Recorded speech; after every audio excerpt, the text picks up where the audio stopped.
Bonjour à tous, sommes-nous vraiment en capacité de faire face à cette quatrième vague de Covid-19 en Guadeloupe?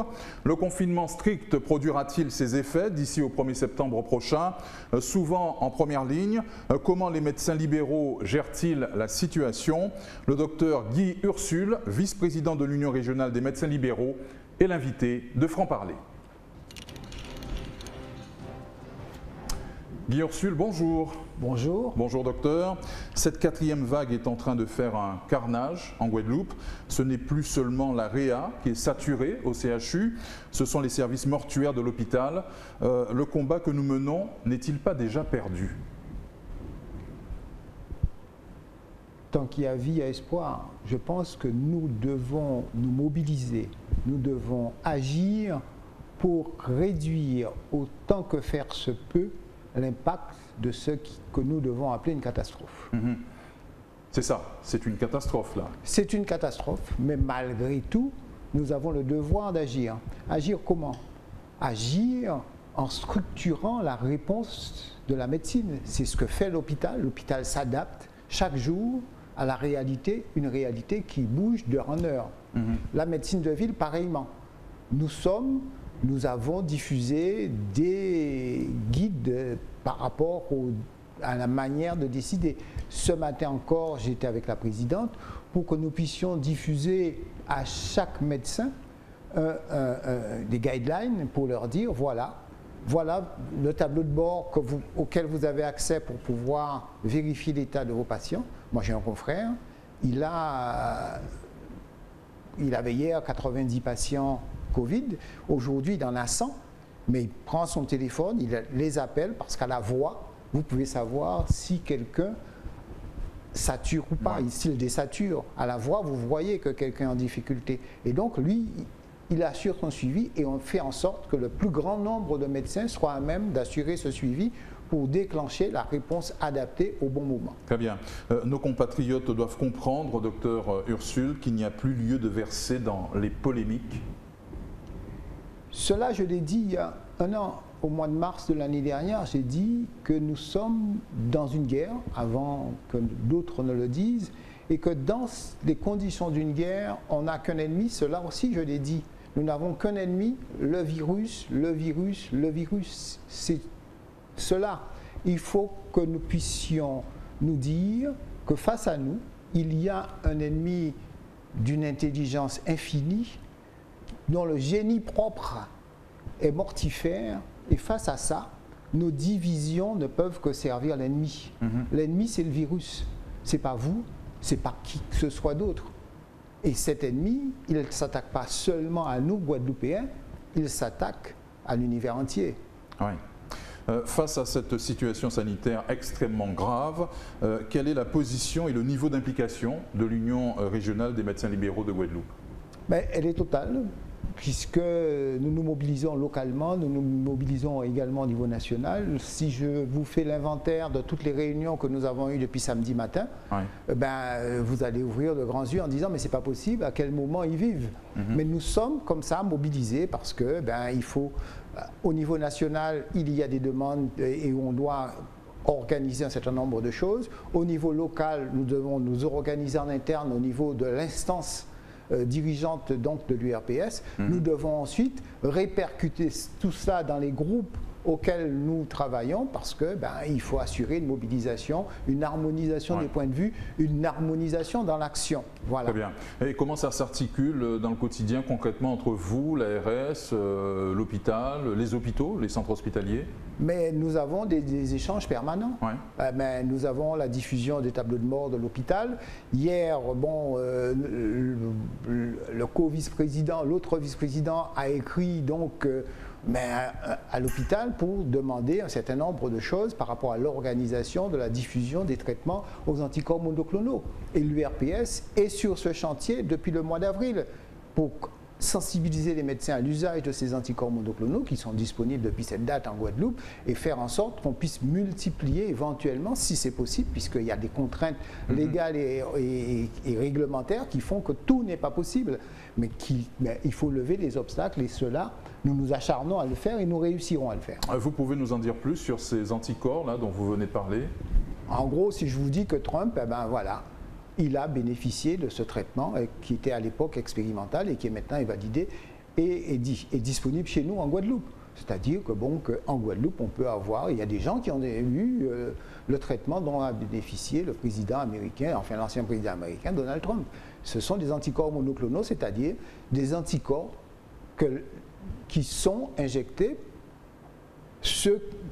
comme lorsque vous êtes vacciné, vous fabriquez des anticorps.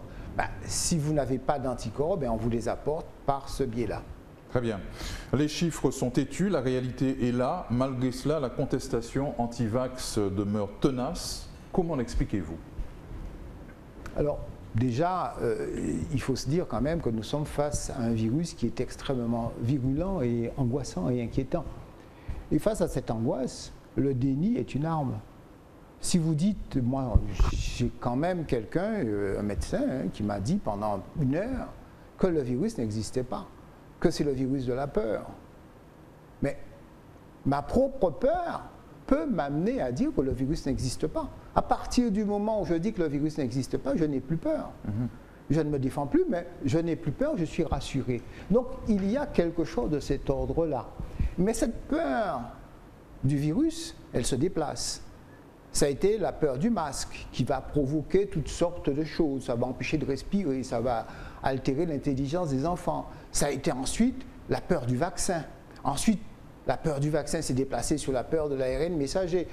On a une peur qui est présente et qui va s'attaquer ou va se fixer sur un certain nombre de choses qui n'ont rien à voir. Alors, bien entendu, il faut savoir répondre à cela et se dire non, nous avons une réalité, un ennemi, j'ai dit, le virus, et il faut s'attaquer avec l'arme la plus efficace. Quand on regarde la situation actuelle en Guadeloupe, on peut s'interroger. Nous avons mis en place des solutions alternatives et qui sont préférées à la vaccination. Est-ce que la situation actuelle n'est pas en rapport avec un recours insuffisant à la vaccination? C'est une question qu'on peut se poser de manière totalement posée et calme et lucide en se disant est-ce que j'ai fait le bon choix? En permanence, on doit se poser la question est-ce que notre société a fait le bon choix? À Cuba, le choix a été fait de vacciner 100% de la population à la fin du mois d'août. Et Cuba a mis au point 5 vaccins. Mambisa, Abdallah, Soberana 1, Soberana 2, Soberana Plus, bref, 5 vaccins. Il leur manque seulement des seringues en quantité suffisante. Bon, voilà la réalité. Tous les pays du monde vaccinent. Ce matin, l'Organisation panaméricaine pour la santé appelait, le docteur Etienne, appelait à vacciner dans la Caraïbe. Je crois que, bon, on peut avoir ces réticences, mais devant une réalité qui est extrêmement douloureuse. Vous avez des gens qui n'ont pas 30 ans, une jeune femme de pas 30 ans qui travaille, qui perd la vie. On a d'autres plus âgés. On a un certain nombre de personnes qu'on découvre mortes à leur domicile. On est à près d'une dizaine au moins aujourd'hui.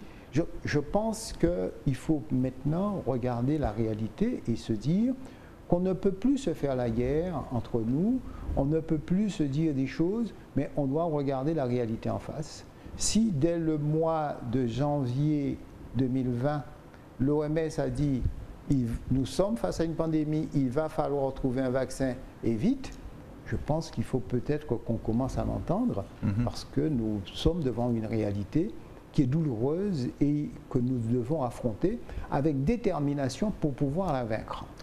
Docteur Guy Ursule, c'est la communication autour de ces vaccins contre le Covid en Guadeloupe qui n'a pas été bonne.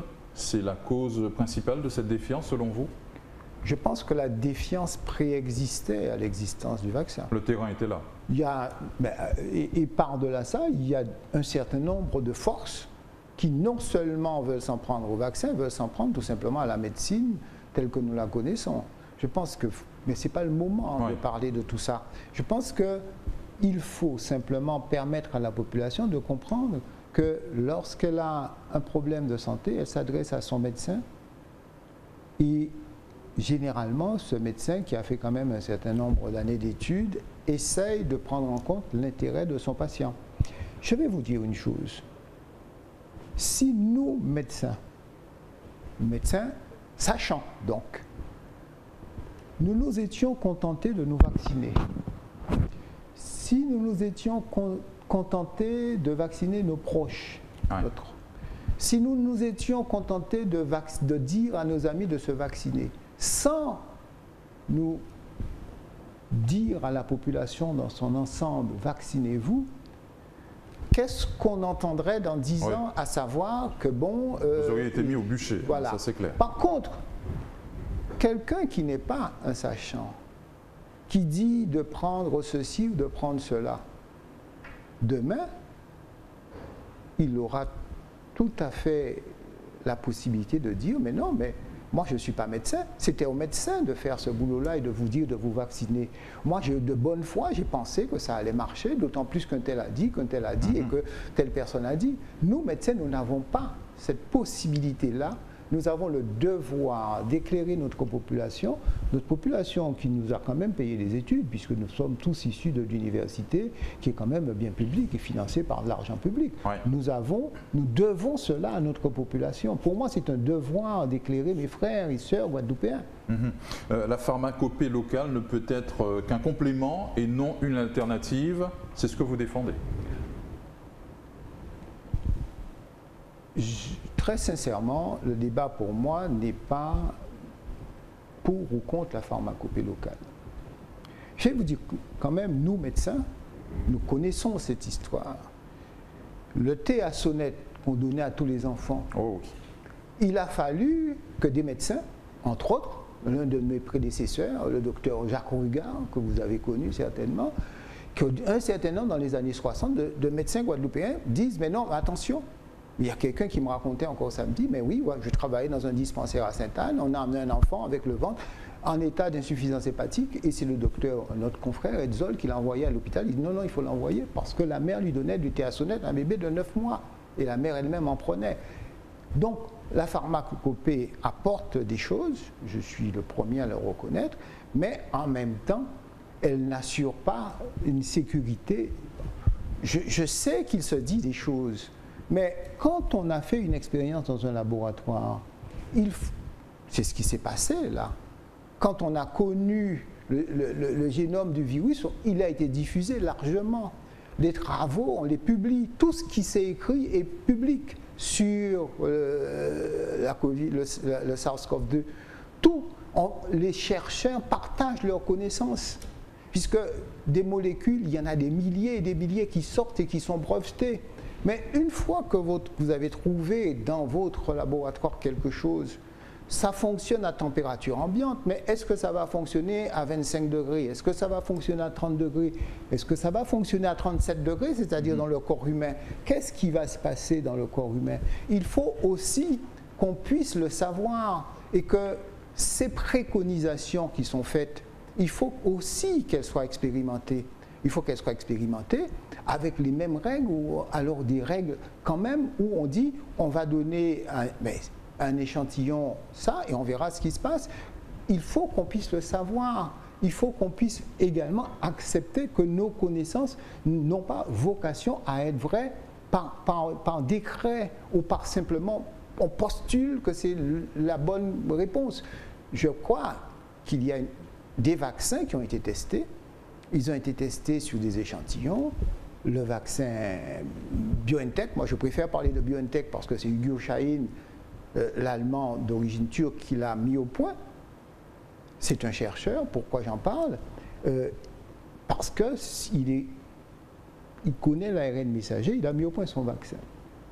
Mais ce vaccin a été testé sur 40 000 personnes avant d'obtenir son autorisation de mise sur le marché. Ça veut dire que ce vaccin a été expérimenté et qu'il a terminé ses 3 phases expérimentales pour obtenir une AMM-C, c'est-à-dire une autorisation de mise sur le marché conditionnelle. Ça veut dire que si on constate la moindre chose, on l'enlève. Pour l'instant, il y a 1, 2 ou 3 milliards de personnes qui ont reçu ce vaccin et le C ben, il n'a jamais été utilisé, mis en acte pour dire on arrête. Donc, vous avez un vaccin qui est expérimenté.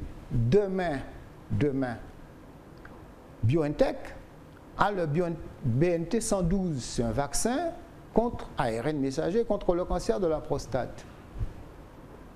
Je pense que nombre de ceux qui aujourd'hui disent que le vaccin est expérimental, si le malheur fait qu'ils ont une telle pathologie, peut-être qu'ils accepteront d'entre les 150 personnes qui sont actuellement, depuis 2019, en expérimentation sur ce produit-là. Ouais. Il y en a d'autres sur le mélanome, il y en a d'autres encore. Et si demain, Pfizer, c'est l'autre qui a prévu de sortir un médicament contre la Covid d'ici la fin de l'année, lorsque ce médicament sera mis sur le marché, il n'y aura pas de recul. Il n'y aura pas de recul, donc on ne le prendra pas non plus. Je pense qu'il faut que nous puissions lucidement regarder la réalité. Très bien. Au regard de l'évolution dégradée de notre situation, qui fait craindre un scénario pire qu'en Martinique, que dites-vous aujourd'hui à ceux et celles qui refusent de se faire vacciner?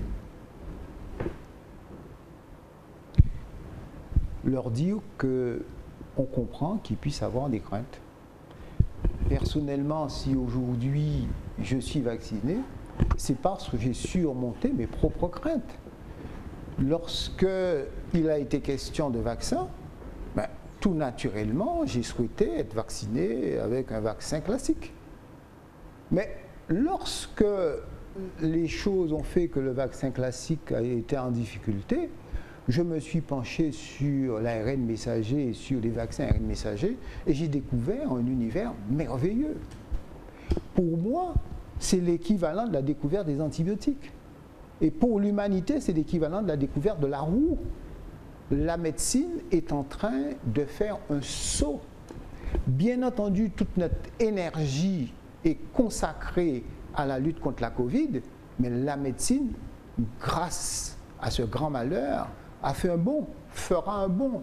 Nous allons pouvoir soigner un certain nombre de cancers. Je vous parlais du cancer de la prostate, du cancer du mélanome.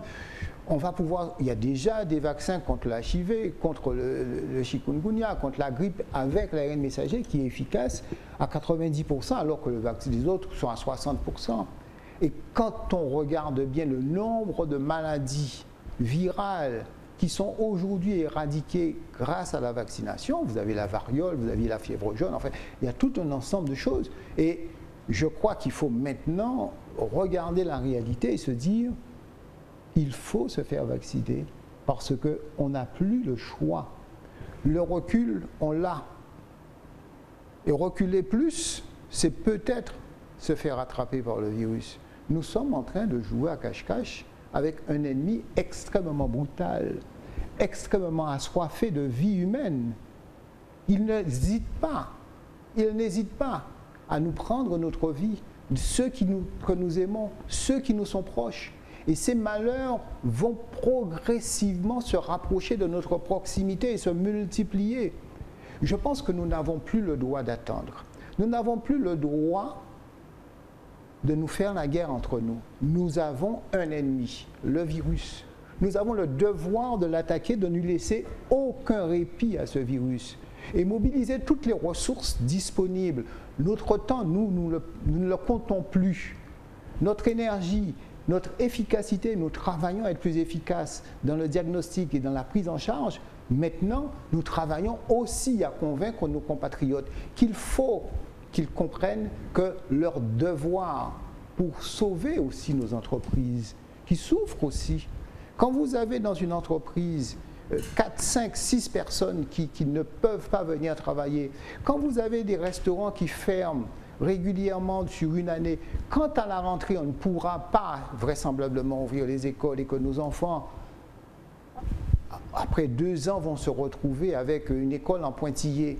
Voilà les réalités que nous devons affronter. Nous n'avons plus le droit de nous faire la guerre entre nous.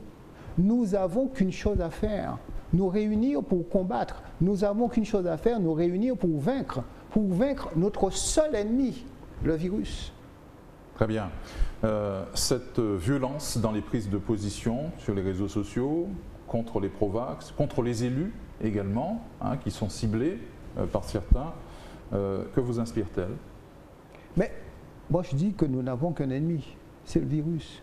Essayons de consacrer cette énergie au combat contre le virus, quelles que soient les armes que nous utilisons. Mais de grâce, quand vous êtes en guerre, je l'avais dit, vous ne tirez pas sur le général en chef, vous ne tirez pas sur ceux qui ont le même objectif que vous. Vous savez, les résistants ne tiraient pas sur les FFPL, enfin bref, et sur les forces alliées. Mais ils tiraient sur les Allemands. Mais on ne peut pas se tirer dessus et vouloir gagner la guerre. La guerre, c'est quelque chose de sérieux. Et bon, comme disait Clausewitz, la guerre se termine toujours par une négociation. On finira bien par s'entendre. Parce que j'entends ici ou là qu'il y a des gens qui sont vaccinés tout en ayant des discours opposés à la vaccination. Ah oui? Je sais qu'il y en a. Je sais. Et je sais un certain nombre de choses, de la réalité que vivent un certain nombre de personnes. C'est douloureux. Mais il va falloir avoir le courage de dire, à un moment donné, nous nous sommes trompés. À un moment donné, il faudra avoir le courage de dire aux Guadeloupéens, Bitayola, nous t'es contre lui, mais peut-être que c'est ça qu'il faut nous faire. Je pense qu'il faut avoir aussi ce courage-là. Le courage, il est aussi là. Le courage, c'est de savoir dire, je me suis trompé. Le courage, c'est de dire, j'ai pris une mauvaise route. Je le reconnais avec humilité, parce que j'aime mon pays. Et comme j'aime mon pays, je veux son bien. Et je veux que mon pays souffre le moins possible de ce fléau-là. La santé mentale des Guadeloupéens et Guadeloupéennes n'est pas épargnée par cette crise. Docteur Ursule, vous pouvez en témoigner? Je peux en témoigner, et puis moi, j'ai une certaine... Par mon expérience professionnelle, j'ai travaillé avec des enfants autistes et des adultes autistes. Ils ont payé un lourd tribut quand ils n'ont pas pu aller dans leurs institutions. J'ai dû faire des certificats pour autoriser des parents à aller promener en voiture des enfants ou des jeunes adultes qui étaient en difficulté dans le confinement. Il y a des institutions qui ont fermé. Il y en a qui, à l'école, se sont retrouvés avec des angoisses ingérables. Nous avons également des chefs d'entreprise qui s'angoissent. Nous avons des professionnels qui ne supportent plus cet enfermement. Nous avons des adultes, nous avons des dépressions, nous avons un certain nombre de choses qui montrent quand même que notre population souffre de tout cela.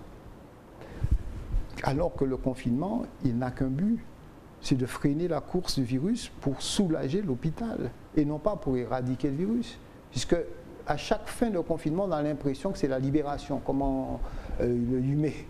Voilà, on est libéré, on a vécu le virus. Non, on a simplement juste franchi une étape, mais le virus est là, il n'attend qu'une chose, c'est d'accélérer sa course pour nous rattraper. C'est pour ça que je dis qu'on joue à cache-cache, on joue caché permanent entre le virus et nous. Nous cassotiques, abarrez-nous, nous cassotiques, abarrez-nous, et de temps en temps, il en tient un, il le tue, ce virus. Il est extrêmement méchant, extrêmement violent, et il n'a aucune envie de faire avec nous à Miami.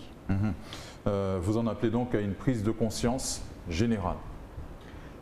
Je pense que le moment est venu de transcender nos différences, de nous enrichir également de nos différences. Il y en a qui préconisent des remèdes, pourquoi pas, mais de grâce, qui ne remettent pas en question la vaccination, qui est la seule voie possible pour sortir de quelque chose qui menace l'humanité.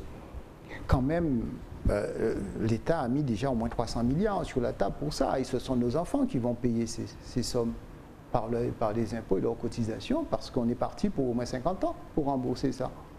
Et donc, nous sommes en train, nous, de ne pas prendre nos responsabilités tout en confiant à nos enfants le soin de payer la facture.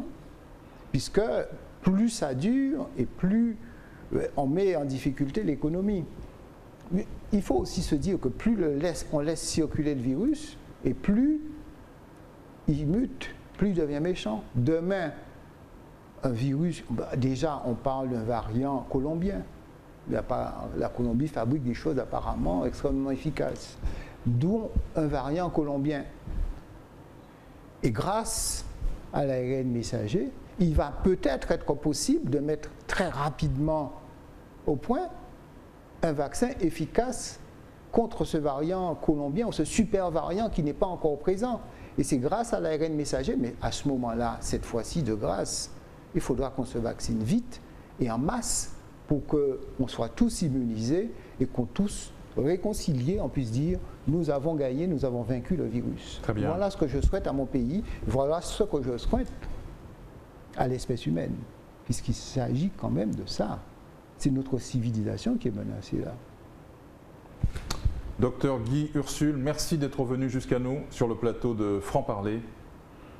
Merci pour votre invitation et puis nous sommes à votre disposition pour éclairer notre population et lui dire quel chemin choisir.